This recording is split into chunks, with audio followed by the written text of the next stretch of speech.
She moved into a new apartment and asked her neighbor for salt. His guards grabbed her and locked her in a dark, soundproof room. Her neighbor turned out to be a Korean mafia boss. Her nightmare became a perfect life. But at what cost? Let's go back a week. Enjoy! Maya places the last cardboard box on the floor. The sound echoes through the empty rooms. She wipes her brow. The apartment she bought is completely unfinished.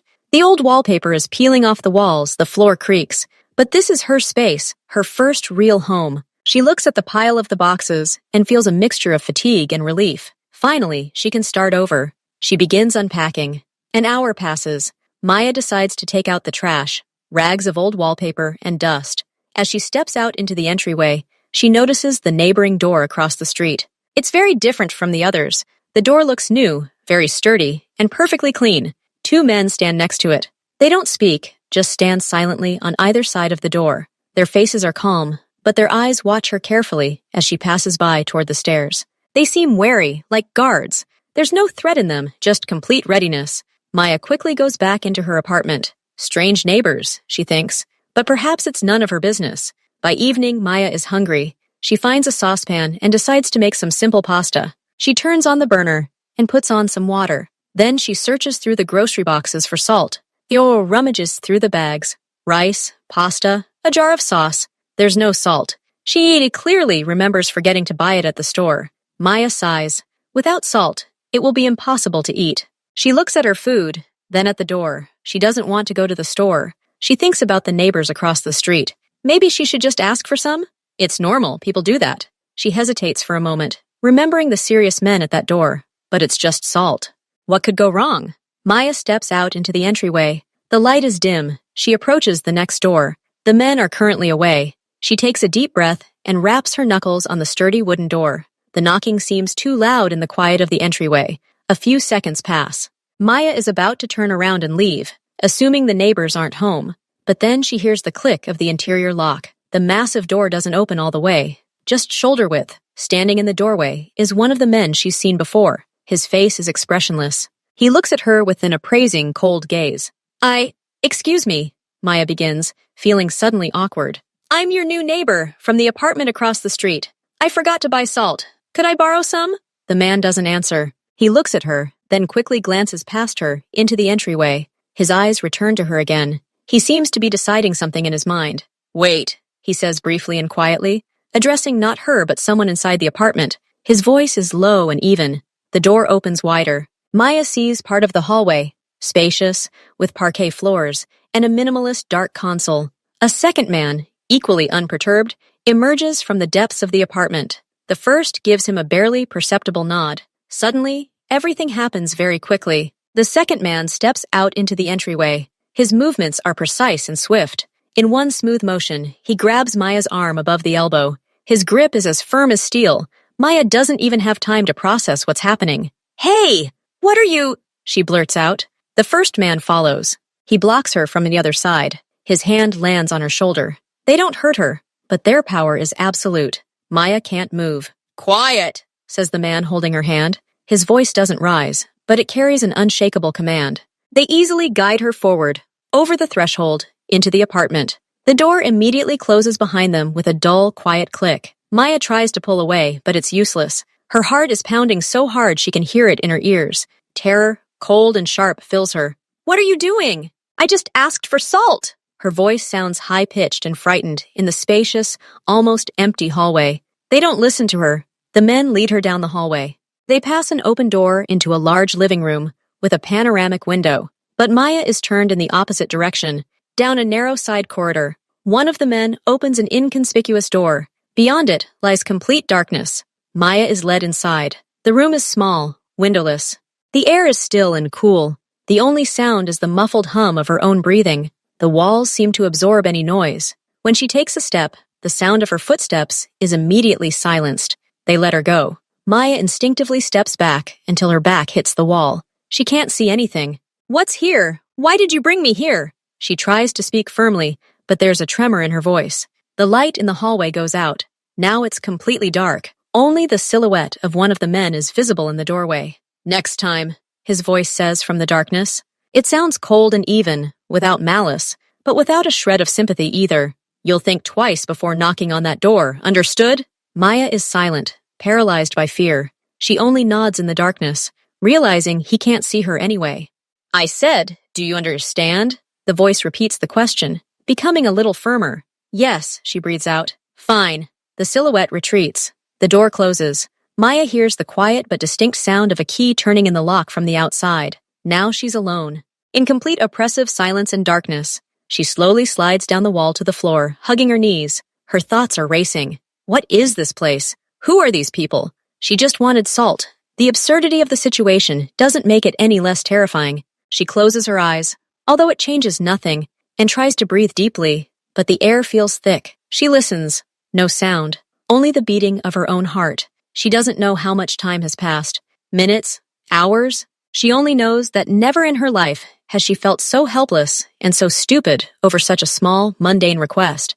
Time loses its meaning in the darkness. Maya no longer cries. She simply sits, her back pressed against the cold wall, staring into the blackness before her. She tries to think, to plan, but her brain refuses to work. All she can do is wait. Wait and listen to this deafening silence. Suddenly, a beam of light penetrates her.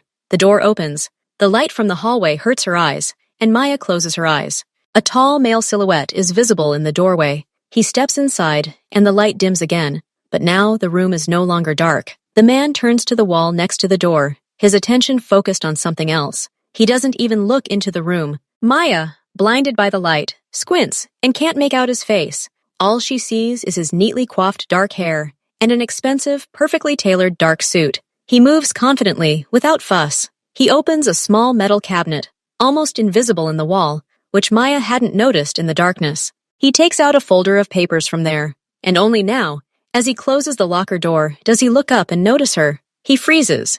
His face, calm and focused a moment ago, changes. His brows draw together slightly. His dark eyes fill with not understanding, but at first merely a question. He looks at her and the young woman sitting on the floor in the corner of his soundproofed room. Her eyes reflect pure, silent terror. He slowly turns his entire body toward her. He doesn't make any sudden movements, but there's a hint of tension in his posture now. What is this? He says. His voice is low, calm, but it lacks the icy detachment of his men.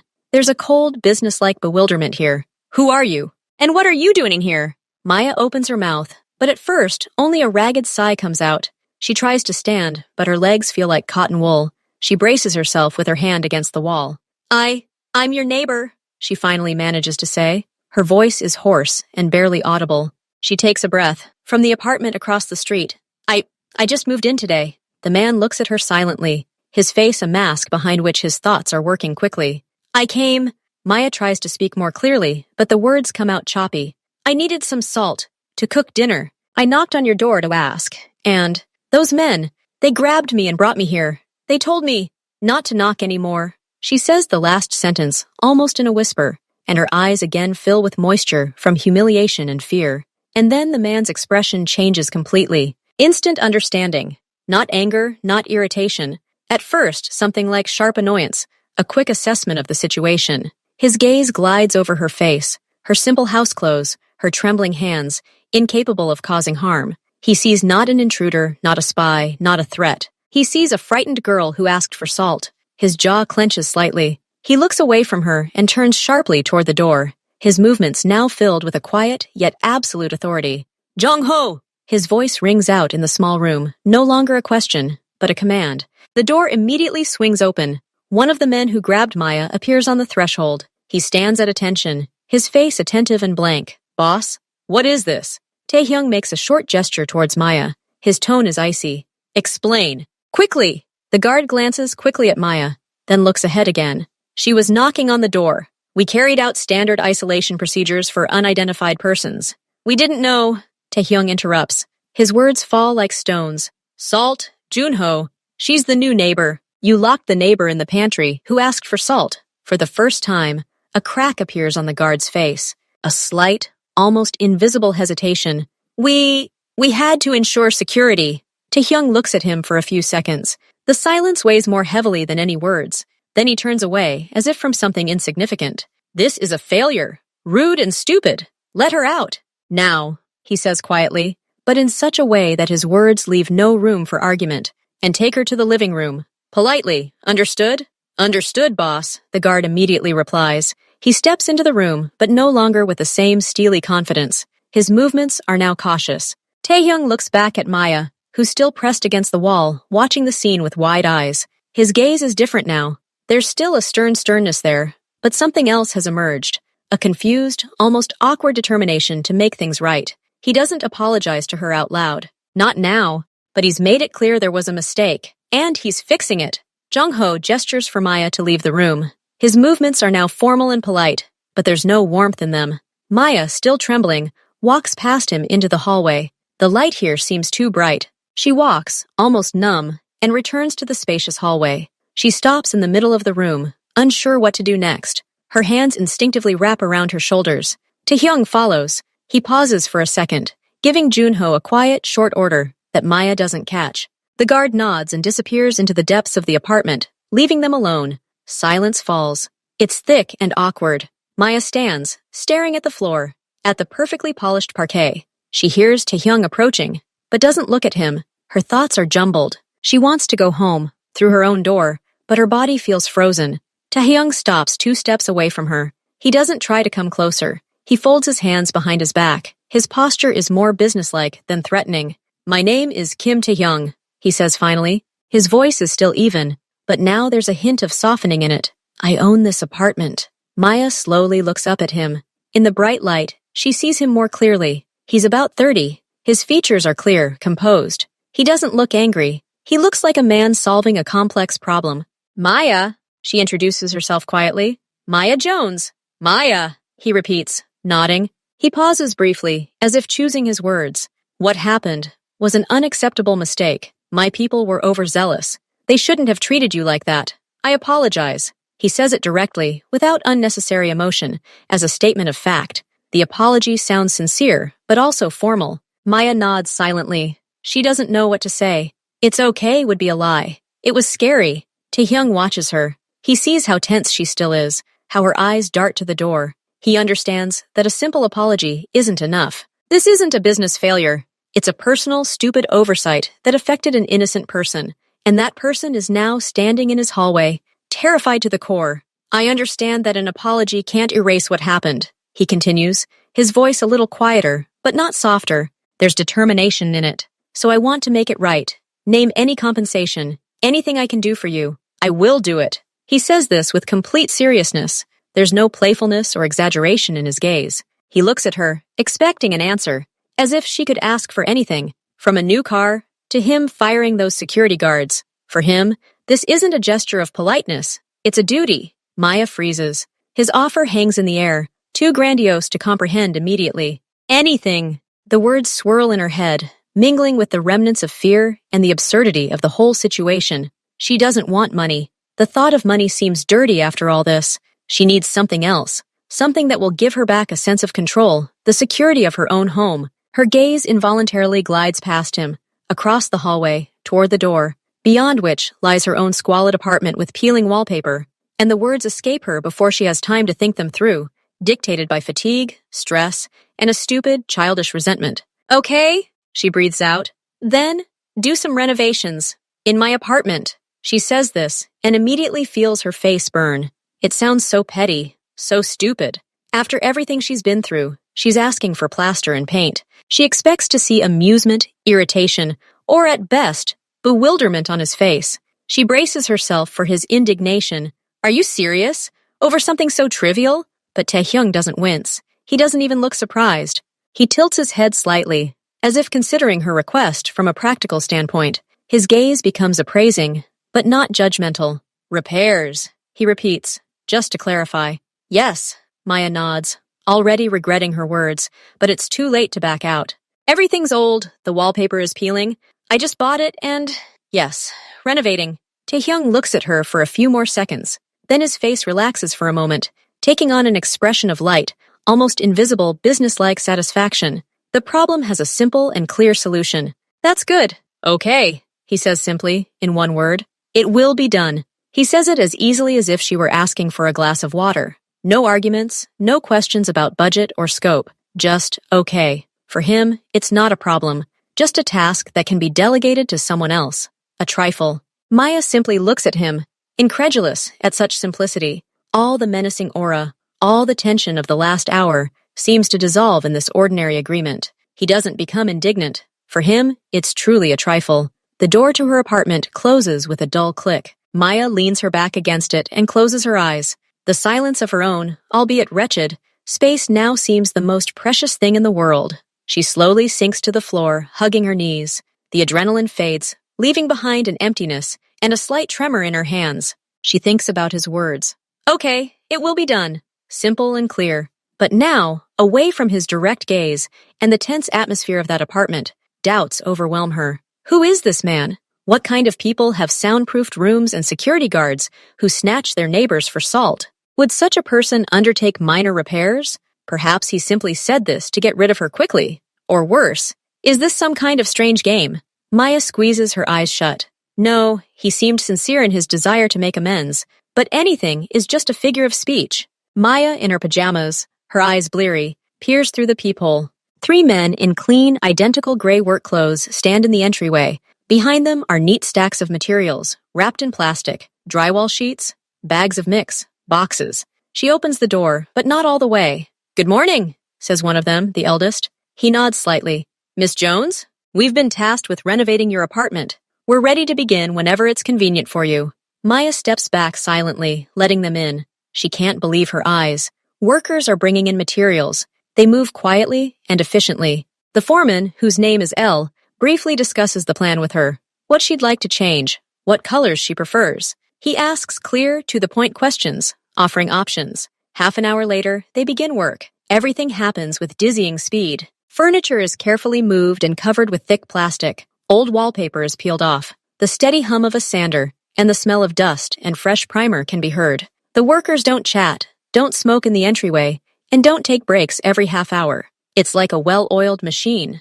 Maya sits on her couch in the center of the room, wrapped in a blanket, and watches as her apartment is literally dismantled before her eyes, down to its concrete walls, and then begins to be reassembled. On the second day, late in the evening, Taehyung appears at the door. He doesn't knock, simply follows a worker carrying a box of tiles. He's wearing dark trousers and a simple dark shirt, no jacket. He pauses at the threshold and looks around. His gaze glides over the primed walls, along the new electrical wires running through the strobes. He nods to Elle, who immediately approaches him with a short, quiet report. Taehyung listens, occasionally asking monosyllabic questions. Deadline? Quality of materials? He doesn't look at Maya until the report is finished. Then his gaze finds hers. He bows his head slightly in greeting. Maya, caught off guard, simply responds. He slowly scans the room again, as if checking every corner, and then just as quietly leaves, saying goodbye to Elle. Continue. From that day on, he shows up regularly, about once every 2 days, always for a short time, always silently surveying the progress. Sometimes he lingers for a minute or two, watching a worker lay tiles in the bathroom or install a ceiling cornice. His presence doesn't bother the workers. They work just as meticulously. He simply observes. After his 3rd visit, when Maya happens to be next to him at the entrance to the kitchen, he addresses her for the first time since he gave his consent. Are you satisfied with everything? He asks, looking not at her, but at the worker carving out the perfect angle. Yes, says Maya, and it's true. Everything is very high quality. It's the minimum required standard, he replies, and there's no pride or modesty in his voice. It's just a fact. If something's not right, tell Elle. Nee, I'll tell you. A few days later, while checking the laid parquet, he asks, have you chosen the color for the walls in the bedroom? Light gray, Maya answers. Good choice, he remarks, and it sounds more like a professional assessment than a compliment. Won't be tiring. This is where the conversation ends. Work is in full swing. New double-glazed windows, smooth walls ready for painting, neat lighting installations. A week passes, then a week and a half. Maya gets used to the noise, the presence of strangers, the polite but taciturn workers, and to his brief, business-like visits. And then the day comes when Elle comes to her and says, everything is ready. All that's left is to clean up the construction dust. Tomorrow, you'll be able to use the apartment completely. The next morning, the workers come for the last time. They thoroughly clean, remove the protective film from the furniture, and take away the trash. Then they quietly leave, leaving the keys with Lee. Lee hands Maya all the keys, nods briefly, and says, the work is complete. If you have any comments, please contact us. He hands her a plain white business card with a phone number. And so she remains alone. Maya slowly walks around her apartment. She doesn't recognize it. Previously, there were crooked walls and dark corners. Now, everything is smooth, with perfect right angles. The walls are painted a soft, warm gray that feels cozy, not cold. The floor is matte light wood parquet, comfortable underfoot. The kitchen has new cabinets and countertops, and the bathroom fixtures are modern and functional. This is a flawless, understated, modern space, and one that exudes a very high quality of craftsmanship. Everything she could have dreamed of, and more, but without her doing anything. The apartment is transformed beyond recognition. She sits down on her old sofa, which now feels out of place in this new environment, and simply looks around. She thinks of the dark room, of the fear, of his voice saying, "Okay." He kept his word. Not just kept it. He fulfilled it with such a sweeping efficiency that it makes her feel even more obligated and even more confused. Who is this man for whom her nightmare has turned into such a perfect reality? Maya has been living in her renovated apartment for 2 days. Every time she makes tea in her new kitchen or showers in her immaculate bathroom, she feels an uncomfortable weight of gratitude. This renovation isn't a gift. It's compensation for the horror she's endured. But the scale and quality of the work so far outweigh the situation that a sense of duty clings to her. She's obligated to respond somehow, to end this strange cycle with politeness. The thought of knocking on his door again makes her shudder, but inviting him over, that seems less threatening. She hesitates. On the third day, seeing through the peephole Taehyung leaving his apartment alone and heading for the elevator, she quickly opens the door. "Mr. Kim?"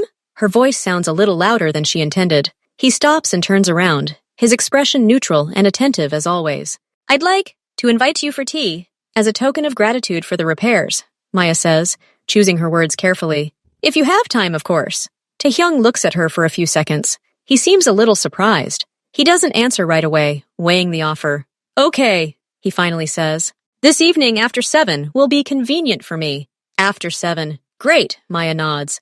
At exactly 7:05 p.m., there's a soft knock. Maya opens the door. Taehyung is standing there. He brought nothing, no flowers, no sweets. He just showed up. "Come in," Maya says, letting him inside. He enters and glances around the room, not as a guest, but as a foreman accepting a job. Satisfied silence is the only assessment. Maya points him to the new sofa. He sits down, keeping his back perfectly straight. He doesn't lean against the backrest. Maya hurries to the kitchen to top up the kettle, which is already ready. She carries a tray with 2 porcelain cups, a simple teapot, and a small dish of cookies bought today. She pours tea. The silence in the room is loud. The sound of pouring liquid seems incredibly resonant. "Thank you," Taehyung says, accepting his cup. He doesn't rush to take a sip. "Do you like tea?" "It's just regular green tea," Maya says, aware of how stupid it sounds. "Yes, thank you," he replies. He takes a small sip. "Is the renovation entirely up to par?" "Yes, more than." "Everything is wonderful."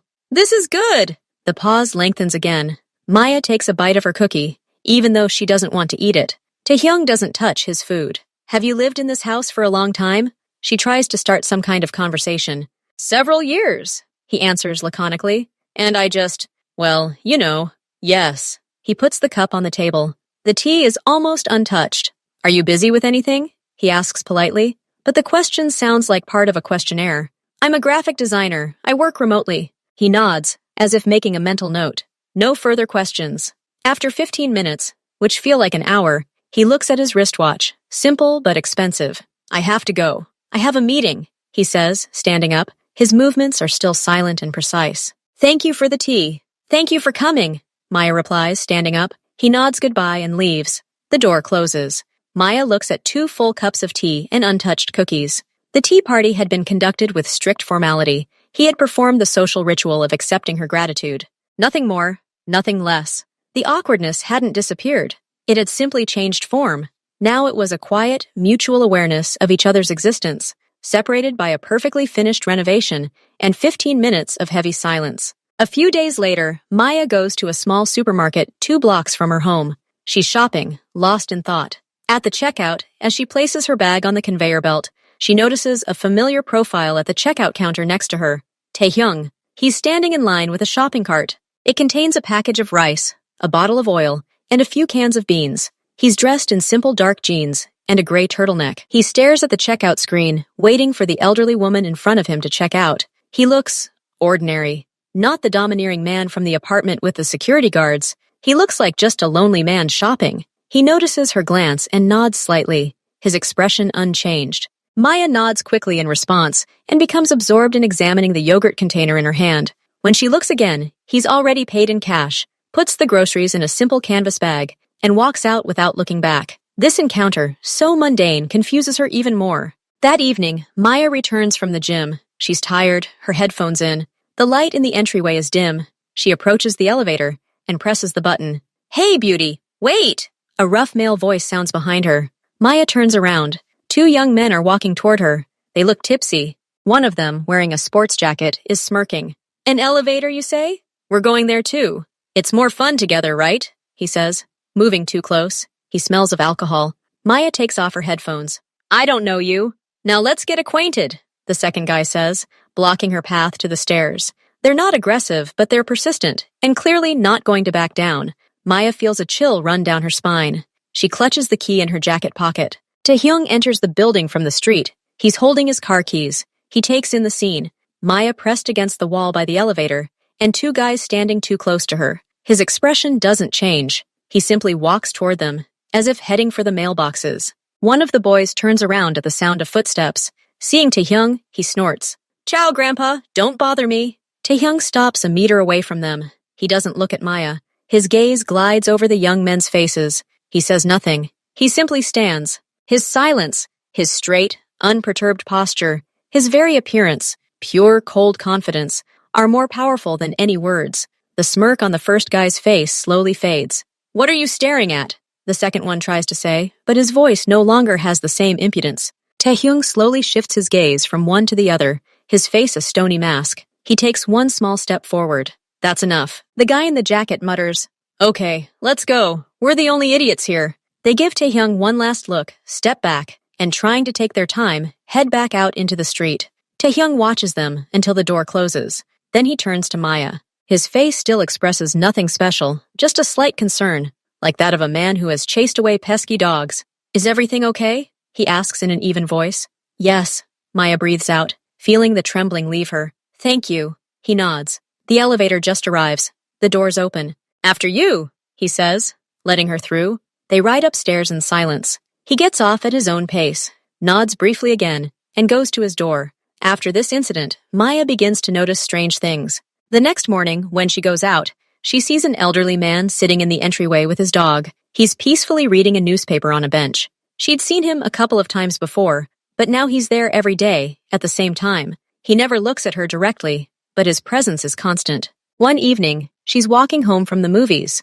A few dozen meters behind her on the nearly empty street is the same worker, L, who was supervising the renovations. He doesn't catch up with her or say hello. He simply follows the same route and then turns into the entrance next to her building. When she orders takeout, the delivery guy carefully looks at her face before handing over the order, checking not her name but, as if, with someone invisible. And one day, returning with heavy bags, she discovers that the heavy front door, usually tightly closed, is today just ajar, allowing her to enter comfortably without setting her bags down. It's not an intrusive guardianship. It's not obvious, but it's there. Someone is keeping an eye on her. Not everyone in the house, but her. And she understands where these quiet, barely noticeable signs of attention are coming from. This isn't an offer of friendship. It's something else. A formal but unwavering guarantee of safety, which he apparently felt compelled to provide after the incident in the entryway, as part of that same compensation. Hidden, but tangible protection.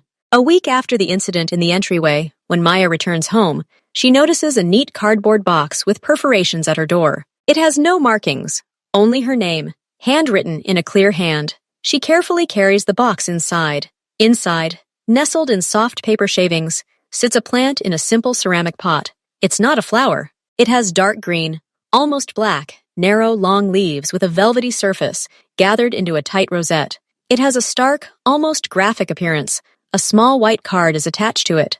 On it are 2 words. "Sincerely, KT." Maya places the plant on the windowsill. She recognizes it. It's a black pearl haworthia, a rare and capricious succulent. She'd wanted one for a long time, but had been hesitant to buy it because of its high care requirements. This gift isn't like flowers. It's something living, something that requires care. And it's a clear sign of apology for that evening in the entryway. more personal than a renovation. The next day, while taking out the trash, she meets Taehyung in the hallway. He's just leaving the apartment. They nod at each other. Maya makes up her mind. Thank you for the plant. It's very beautiful. Haworthia, right? Taehyung stops, a slight, barely perceptible look of surprise crossing his face. Yes, Black Pearl. Do you know anything about plants? For the first time, his voice rang out not from polite interest, but from a genuine question. A few. I have a small collection of succulents at home, but this is the first time I've encountered such a rare specimen, says Maya. They're sensitive to overwatering, he notes, his tone becoming slightly less formal. You only need to water them when the soil is completely dry, and only from below, into the tray. I know. I have lithops and echeverias. They don't like a lot of water either. Taehyung looks at her, and his gaze changes. He no longer evaluates her as a source of problems or an object of compensation, but as someone who, perhaps, shares his interests. There's a good exhibit in the succulent greenhouse at the botanical garden, he says after a pause. They sometimes bring in interesting specimens. I've been there, Maya nods, but I haven't been to the new exhibition in a while. They don't speak anymore. He leaves, but the seeds of common interest are planted. A few days later, Maya decides to visit the botanical garden. She slowly walks through the greenhouse, examining the cacti and aloes. In the far corner, next to a display case of rare Madagascar succulents, she sees him. Taehyung stands, carefully studying a small plant with an oddly shaped stem. He's alone. He's wearing simple trousers and a dark t-shirt. He looks focused and calm. Maya hesitates, but then approaches. An interesting specimen, she says quietly, looking at the plant. He turns around. He doesn't look surprised or displeased when he sees her. He nods. Pachypodium lemare, young. See the rings on the trunk? Those are the marks left by old leaves. You can tell their age by them. They stand next to each other for a few minutes, silently examining the plants in the display case. Then, without a word, they begin to slowly move further down the room. Conversation arises spontaneously, abruptly, but naturally. He talks about the need for light, she about the difficulties with the substrate. Here, among the planters, he is neither a boss nor a strange neighbor. He is simply someone who knows more about succulents than she does, and he conveys this knowledge in short, precise sentences. From that day on, they begin to occasionally run into each other in the garden. No one makes appointments, but sometimes on the same day of the week, they find themselves there at the same time. They stroll through the greenhouse, discussing plants. Their conversations never go beyond that. Not about work, not about life, not about what's happened, only about plants. One day, after one of these accidental strolls, they leave the garden together. He stops at the gate. Miss Jones, he says, his voice a little more serious, but not cold. I want to tell you something. Maya looks at him, wary. What happened first? And then, in the entryway, it created an unusual situation between us, he says slowly, choosing his words carefully. I don't want you to feel awkward or insecure. You're my neighbor. You're the person who understands plants. He pauses briefly, looking somewhere past her. If you ever need help again, not just salt, the corner of his mouth twitches slightly, but real help or advice, you can come to me. Consider this an offer of neighborly friendship. He says the last word with a slight awkwardness, as if it were unfamiliar to him. But, he looks her straight in the eye, his gaze becoming clear and hard again. I would appreciate it if you didn't discuss this fact with anyone. And our conversations here. It's important to me. He's not asking, he's stating. It's a condition. His help, his budding, strange friendship, in exchange for complete discretion.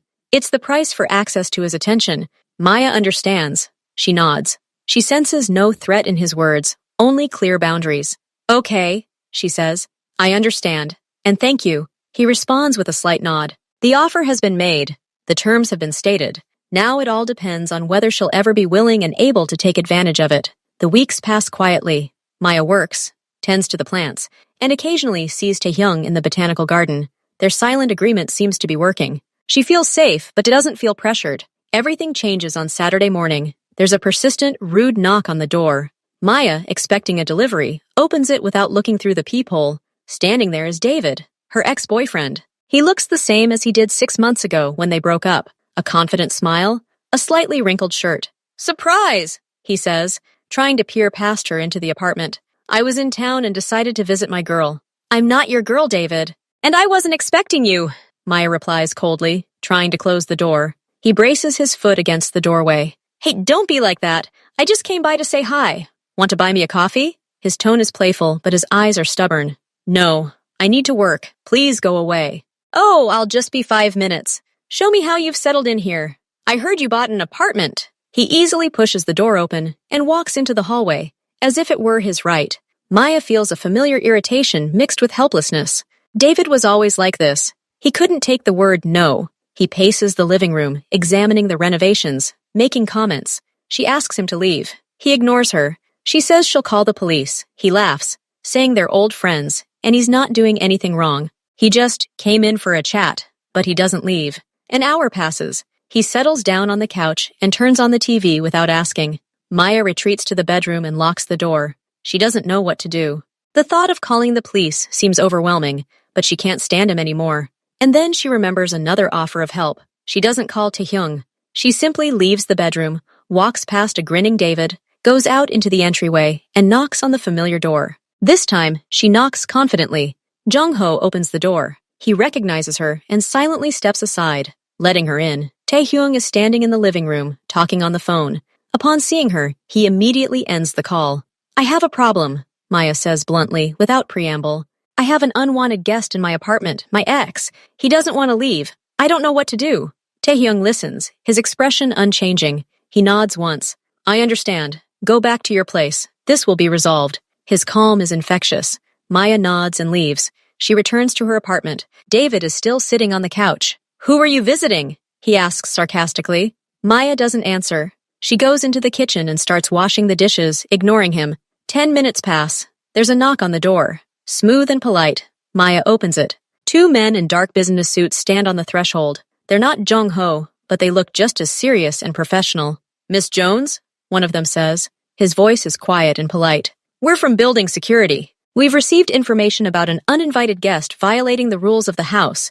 We need to check it out. David jumps up from the couch. What nonsense! What security service? I'm a guest here. The men enter, not raising their voices. Sir, you are not registered as a guest and, according to the hostess, you refuse to leave the premises at her request.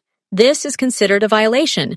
You will need to come with us to provide an explanation. You have no right! David shouts, but his voice is already tinged with uncertainty. The men don't look like ordinary security guards. They exude absolute confidence and the legality of their actions. We have every right according to the condominium's bylaws, the second man says calmly. If you refuse, we'll be forced to call the city police and report you for trespassing. The choice is yours. David looks at Maya, then at these imperturbable people. His bravado melts. He mumbles something about excesses and calling a lawyer, but allows himself to be led to the door. A minute later, pale and angry, he leaves, accompanied by two men. They disappear with him into the elevator. David never comes back. He doesn't even send her angry messages, which is very strange for him. The problem disappeared quietly and completely, as if it had never existed. No yelling, no threats, no police visit, just an effective resolution to the inconvenience. The next day, Maya meets Taehyung in the entryway. He's carrying a folder of papers. Thank you, she says simply. You're welcome, he replies just as simply. Things like that shouldn't get in the way of your life. They stand in silence. Maya realizes she should say something about boundaries. He helped, but it erased the distance again. I appreciate your help, she says carefully, but I don't want you to feel responsible, or for this to become a rule. Taehyung looks at her. He seems to understand. It's not a matter of responsibility, he says. It's a matter of order. There should be no such disorder in my house, within my sight. Your peace is part of that order, nothing more. His explanation is strange, but honest. He's not helping her personally. He's eliminating the chaos around him, and she, as his neighbor, is caught up in this desire for order. I understand, says Maya. Okay, he nods. Then everything's fine. From that moment on, their coexistence takes on a new, stable form. Maya gets used to her perfect apartment. She gets used to the fact that her ex no longer bothers her. She gets used to the fact that the entryway is always safe, and her black pearl haworthia grows strong and beautiful. She's getting used to her strange neighbor. They're not friends in the traditional sense. They don't visit each other. But sometimes they meet at the botanical garden and talk about new sprouts. Sometimes, passing by if her door is open, he'll notice a new plant on the windowsill and might say, "This one likes more light." And she'll reply, "I know, I'll move it." Sometimes she sees people arriving in impressive black cars, and they quickly disappear through his door. But it doesn't frighten her anymore. It's simply a part of his life, existing beyond the threshold. Her life has found an unexpected but solid foundation. She has a home she loves. She has security. And she has a strange, silent, yet utterly reliable neighbor with whom they share not words, but a quiet mutual respect and a shared love of rare, silent, and resilient plants. This is her new normal, and strangely enough, she feels at home in it.